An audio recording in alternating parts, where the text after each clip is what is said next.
దీపావళికి పటాకులు పెడతారు కదా, సో అలాంటి పటాకులు తీసుకొచ్చి పెట్టారు. సంక్రాంతి పండుగకి కైట్స్ తీసుకొచ్చి పెట్టారు, కైట్స్.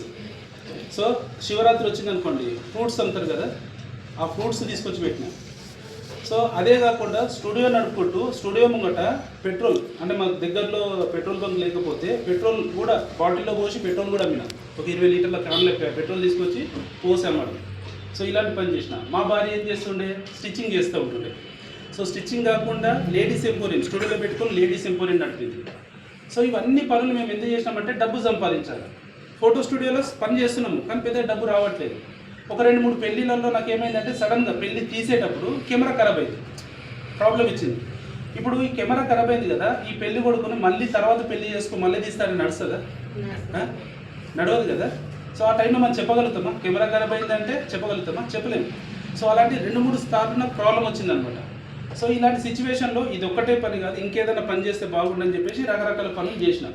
ఒకటి అదృష్టలక్ష్మి స్కీమ్ అని చెప్పేసి పెట్టినాం, అదృష్టలక్ష్మి స్కీమ్.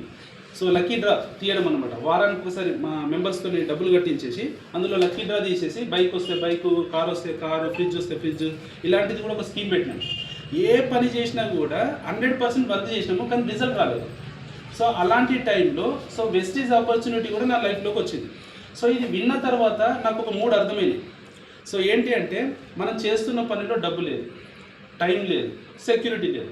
ఈ 3 వచ్చే అవకాశం ఇందులో ఉంటుంది వితౌట్ ఇన్వెస్ట్మెంట్, ఎలాంటి పెట్టుబడి లేకుండా మనం కష్టపడడం ద్వారా వస్తుంది. సో అది విన్న తర్వాత ఆపర్చునిటీ తీసుకున్నా 2018 జనవరిలో, 2018 జనవరిలో ఆపర్చునిటీ తీసుకున్నాను. సో కరెక్ట్ ఇప్పుడు చూసుకుంటే కనుక 7 సంవత్సరాలు అవుతుంది ఈ బిజినెస్. సో మరి 12 సంవత్సరాలు చేసిన పనిలో నాకు రాని సక్సెస్ ఈ 7 సంవత్సరాలలో ఏమొచ్చింది? సో ఫస్ట్ మంత్ ఈ బిజినెస్ స్టార్ట్ చేసినాక 191 రూపాయలు నా ఫస్ట్ మంత్ ఇన్కమ్, 191 రూపాయలు. కానీ ఫోటో స్టూడియోలో 15,000 16,000 రూపాయలు వస్తూ ఉంటుంది. ఏ ఇన్కమ్ పెద్దగా ఉంది? స్టూడియోలో వచ్చే ఇన్కమ్ పెద్దగా ఉంది. సో ఈ చిన్న ఇన్కమ్ మీద సో నేను స్టార్ట్ చేసిన. ఒక 4గురికి నేను చెప్పిన వ్యక్తులకు వెళ్ళి నాకు 191 రూపాయలు ఇన్కమ్ వచ్చింది అని చెప్తే వాళ్ళు అప్రిషియేట్ చేస్తారా? మంచిగా స్టూడియో నడుపుకోకుండా ఇది ఏం పని చేసినా 191 రూపాయల కోసం మనం పని చేసింది అని వాళ్ళు నాకు ఇంకా హేళన చేయడమే తప్ప ఇంకా సపోర్ట్ చేసిన వాళ్ళు లేరు. కానీ బిజినెస్లో కాన్సెప్ట్ నాకు అర్థమైంది. సో ఫోటో స్టూడియోలో నేను ఆగిపోయినా అనుకోండి ఏదైనా ప్రాబ్లం వల్ల, సో ఆ రోజు ఇన్కమ్ 0 అవుతుంది. కానీ ఈ బిజినెస్లో సక్సెస్ అయితే, సక్సెస్ అయిన తర్వాత నా పని ఆగిపోయినా కూడా ఇన్కమ్ వస్తుంది, ఆ సెక్యూరిటీ ఉంది అని నాకు అర్థమైంది. అర్థమైన తర్వాత 191 రూపాయలకి ఇన్కమ్కి కూడా నేను పని చేసిన. తర్వాత సెకండ్ మంత్ చేస్తే 240 రూపాయలు వచ్చింది. ఆ థర్డ్ మంత్ పని చేస్తే 1,400 రూపాయలు వచ్చింది. అంటే ఇన్కమ్ చిన్నగా పెరుగుతూ ఉంది మన నెలకి. సో అలా పెరుగుతూ కరెక్ట్గా 11 నెలలు ఈ బిజినెస్లో ఉన్నప్పుడు సో నాకు సెకండ్ బాబు, నాకు 2 బాబులు, మా భార్య సెకండ్ డెలివరీ అయింది. సో ఆ సెకండ్ డెలివరీ అయినప్పుడు సో ఒక నెల రోజులు నేనేం పని చేయలేదు, ఫోటో స్టూడియోలో పని చేయలేదు, ఇటు వెస్టేజ్లో కూడా చేయలేదు పని, జస్ట్ హాస్పిటల్కి తిరగడం. సో ఇదే జరిగిపోయింది. అలా హాస్పిటల్లో ఒక 15-16 రోజులు తిరిగిన తర్వాత సో సెకండ్ బాబు పుట్టిండు. సో ఆయనకు 21st డే చేయాలి, తొట్టెలే చేయాలి. ఆ తొట్టెలే చేద్దామని చెప్పేసి సో ఇంట్లో అన్ని అరేంజ్మెంట్ చేసుకున్న తర్వాత జస్ట్ 2 రోజులలో తొట్టెలే అన్నప్పుడు మా నాన్నమ్మ చనిపోయింది. అప్పుడు తొట్టెలే అయిపోయింది. సో అక్కడ నుంచి మళ్ళీ 11 రోజులు 12 రోజులు దినాలు అయిపోయేదాకా మళ్ళీ ఏ పని చేయడం, అంటే ఒక నెల రోజులు నేను పని చేయలేదు. సో 12 సంవత్సరాల ఎక్స్పీరియన్స్ ఉన్న ఫోటోగ్రఫీలో నెల రోజులు పని చేయకపోతే ఇన్కమ్ 0. కానీ వెస్టేజ్లో నాకు 11,000 రూపాయల పైన చెక్ వచ్చింది. సో ఎందుకు వచ్చింది అంటే నేను పని చేయకుండా అప్పటి వరకు ఆ 10 నెలలు నేను చేసిన పనిలో నాకు ఏదైతే టీం క్రియేట్ అయిందో వాళ్ళ పని ద్వారా నాకు ఇన్కమ్ వచ్చింది. సో వెస్టేజ్ అక్కడ అర్థమైంది. సెక్యూరిటీ అంటే విన్నా, కానీ ప్రాక్టికల్గా చూసింది నాకు 11 నెలలు. సో అక్కడ నుంచి నేను డిసిషన్ తీసుకున్నా. సో 12 సంవత్సరాలు చేసిన పనిలో డబ్బు రాలేదు, ఇక్కడ జస్ట్ ఒక సంవత్సరం కూడా కాలేదు, కానీ ఇక్కడ 11,000 చెక్ వచ్చింది. ఇది సీరియస్గా పని చేస్తే పెద్ద ఇన్కమ్ అవుతుంది అని చెప్పేసి నేను నా ఫోటో స్టూడియో తీసేసి రెంట్కి ఇచ్చిన. ఇక్కడ 11,000 రూపాయలు చెక్ వచ్చింది, స్టూడియో తీసేస్తే 6,000 రూపాయలు రెంట్, అంటే దగ్గర 15,000-16,000 రూపాయలు. ఓకే, ఇప్పుడు స్టూడియో నడిపినా కూడా అంతే వస్తుంది కదా అని చెప్పేసి స్టూడియోని పక్కన పెట్టేసి ఈ పనిని ఫోకస్ చేస్తే డిసెంబర్ మంత్ చెక్ నాకు 30,000 రూపాయలు వచ్చింది. 30,000 రూపాయలు అంటే వెస్టేజ్లో స్టార్ట్ అయిన తర్వాత ఒక సంవత్సరం వరకలా నేను 191 రూపాయలతో స్టార్ట్ అయ్యి 30,000 రూపాయలకు రీచ్ అయింది. సో 30,000 రూపాయలకు రీచ్ అయింది. తర్వాత 2020లో సో కారు కొనుక్కోవాలా, కార్ ఫండ్ అచీవ్మెంట్ అయిపోయిన కంపెనీ ద్వారా, ఇక్కడ మీకు చెప్పారు కదా కార్ ఫండ్ చెప్పారా, లగ్జరీ కార్.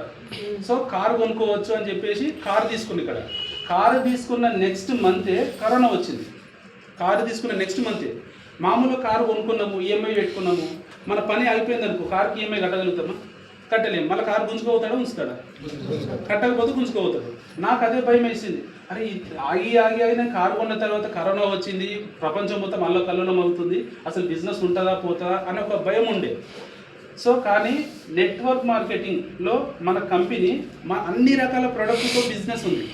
సో ఇప్పుడు చాలామందికి బయట బిజినెస్ ఎట్లా ఉంటాయంటే, స్కూటర్లు కొనుక్కోండి, ముక్కు పుడకలు కొనుక్కోండి, లేదు అనుకుంటే ఏమైనా ఇంట్లో కావాల్సిన బగోన్లు లేదంటే డ్రెస్ మెటీరియల్ ఇలాంటి వాటి మీద డిపెండ్ అయి ఉంటుంది. కానీ మన కంపెనీ ఎట్లా ఉంది, ఆరోగ్యం మీద డిపెండ్ అయ్యి ఉంది, అండ్ అగ్రికల్చర్ ప్రోడక్ట్ మీద డిపెండ్ అయ్యింది, అండ్ ఇంట్లో కావాల్సిన హోమ్ నీడ్స్ మీద డిపెండ్ అయ్యింది, అండ్ కలర్ కాస్మెటిక్స్ మీద డిపెండ్ అయ్యింది. అంటే ప్రతి ఒక్కరికి అవసరం ఉన్న వస్తువు కాబట్టి కరోనా టైంలో కూడా మన సప్లిమెంట్స్ ద్వారా బిజినెస్ జరిగింది.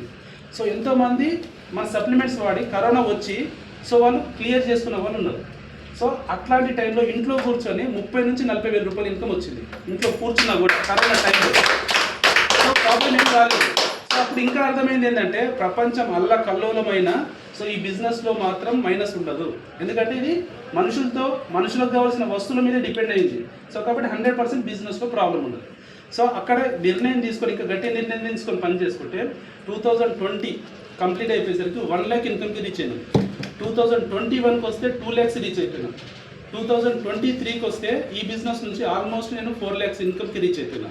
సో అక్కడ నేను 1 crore పెట్టేసి ఇల్లు కొనుక్కున్నా, కంపెనీ ద్వారా 1 కోటి రూపాయలు ఇల్లు కొనుక్కున్నా, కారు కొనుక్కున్నా, 1 కోటి రూపాయలు ఇల్లు కొనుక్కున్నా.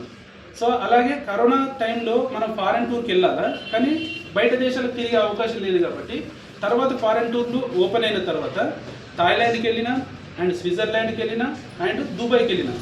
ఈ నెల 18వ తారీఖు, ఇవాళ ఎంత 13, ఇంకొక 4 రోజులైతే సింగపూర్ వెళ్తా ఉన్నాం ఈ కంపెనీ. 4వ తారీఖు అంటే ఈ కంపెనీ మనకి ఏమి ఇస్తుంది అనేది చెప్తున్నాను అనమాట. ఒక్కొక్కటి ఎట్లా వచ్చింది. ఈరోజు నేను వచ్చిన కారు 19 లక్షల రూపాయలు, అది 2వ కారు. ఫస్ట్ బెలోనో కారు 8.5 లక్షలు పెట్టి తీసుకున్నా, ఇప్పుడు 19 లక్షల రూపాయలు పెట్టి ఈ కారు తీసుకున్నా. సో నెక్స్ట్ నా 2026 November 8కి సో ఈ కంపెనీ ద్వారా బెంజ్ కార్ తీసుకోబోతాను. సో ఇంత లైఫ్ ఎక్కడ మారింది అంటే, సో ఈ బిజినెస్లో ఉంది కాబట్టి మారింది. మనం లేని దగ్గర పని చేస్తాం. ఇప్పుడు ఒక వ్యక్తి బోర్ వేయాలనుకోండి, వాటర్ లేని దగ్గర వేసామనుకోండి, సో వాటర్ పడితే పడవు. అక్కడ ఆయన పని చేస్తున్నాడు, టైం పెడుతున్నాడు, డబ్బులు పెడుతున్నాడు, కానీ రిజల్ట్ తీసుకోలేకపోతున్నాడు. ఇప్పుడు మనం చేసే పనిలో మంచి నిజాయితీగా మనం పని చేస్తున్నాం, కష్టపడి పని చేస్తున్నాం, కానీ ఎంత ఇన్కమ్ వస్తుంది? 10,000, 15,000, 20,000 ఇంతకంటే ఎక్కువ వస్తుందా? రావట్లేదు. మరి ఈ ఇన్కమ్ మీద డిపెండ్ అయ్యి మన ఫ్యామిలీని ఎట్లా పోషించాలి, పిల్లలకు మంచి చదువులు ఎట్లా చదివించాలి. సో మనం ఒక మంచి ఇల్లు కట్టుకోవాలని ఉంది, ఎప్పుడు కట్టుకోగలుగుతాం. ఒక కారులో వెళ్ళాలని ఉంది, ఎప్పుడు కారు కొనుక్కోగలుగుతాం. పక్కన ఉన్న వాళ్ళ కారు చూసి మనం మురిసిపోవడమే తప్పిస్తే మనం కారు ఇంట్లోకి వస్తుందా? సో మన ఇల్లు మామూలుగా ఉంది, ఒక మంచి ఇల్లు కట్టుకోవాలంటే ఈ రోజులలో ఎన్ని లక్షల రూపాయలు అయితే. సో ఇవన్నీ మనిషికి ప్రతి ఒక్కరికి ఉండే డ్రీమ్స్ ఇవన్నీ, కానీ మనం చేసే పని ద్వారా ఫుల్ఫిల్ అవ్వట్లేదు. సో ఇప్పుడు మనం ఏమంటున్నామంటే, మనం చేస్తున్న పనితో పాటు ఈ పని చేయొచ్చు, హ్యాపీగా పార్ట్ టైంగా చేసుకోవచ్చు. మీరు ఉన్న పనిని ఆపాల్సిన అవసరమే లేదు. వెస్టేజ్ అనేది ఫుల్ టైం ఆపర్చునిటీ కాదు, పార్ట్ టైంలో చేసుకునే అవకాశం. మీరు చేస్తున్న పనితో పాటు రోజుకు ఒక 2 గంటలు 3 గంటలు ఈ పని మీద టైం పెట్టాలి. సో అలా 1 సంవత్సరం నుంచి 2 సంవత్సరాలు టైం పెడితే మీ ఇన్కమ్ అనేది, మీ ఇన్కమ్తో పాటు ఈ ఇన్కమ్ కూడా మెల్లగా పెరుగుతూ ఉంటుంది. ఒక మంచి ఇన్కమ్ వచ్చిన తర్వాత ఈ పనిని పక్కన పెట్టేసి అప్పుడు ఫుల్ టైంలో చేయాలి. సో అదే పని నేను ఈరోజు చేసి, ఈరోజు ఈ బిజినెస్ నుంచి హైయెస్ట్ ఇన్కమ్ నాకు, ఒక నెల ఇన్కమ్ 10 లక్షల రూపాయలకు తీసుకునే స్థాయి. 10 లక్షల రూపాయలు ఎక్కడ ఉంది? సో అట్లాంటి బిజినెస్ ఇది మనది, మీకు చూపిస్తాను. చాలామందికి తెలియదు, అంటే ఏమొస్తుందో వీళ్ళు అన్ని ఇట్లాగే చెప్తారు అని చెప్పేసి కూడా కొంతమందికి ఉంటుంది. ఈరోజు మంచి చెడు 2 ఉన్నాయి భూమి మీద. మంచి వాళ్ళు ఉన్నారు, చెడ్డ వాళ్ళు ఉన్నారు. సో చెడును చూసి మనం అంతా చెడే అనుకుంటున్నాం. పచ్చకామర్లు వచ్చిన వాళ్ళందరికీ ఊరు మొత్తం పచ్చ కనబడుతున్నట్టుగా మనం ఒకటే రకంగా చూస్తున్నాం. ఒకళ్ళు ఎవరో మోసం చేసేది కదా అని చెప్పేసి అన్నిట్లాగా మోసం చేస్తే అనుకొని మనమే మోసపోతున్నాం. అవకాశం మంచిది వచ్చింది, నా లైఫ్ చేంజ్ చేసుకోవడానికి వచ్చింది, కానీ ఎవడో మోసం చేసిండని చెప్పేసి అది మైండ్లో పెట్టుకొని వచ్చిన అవకాశాన్ని మనం పక్కన పెడతా ఉన్నాం. సో అది మైనస్ అనమాట.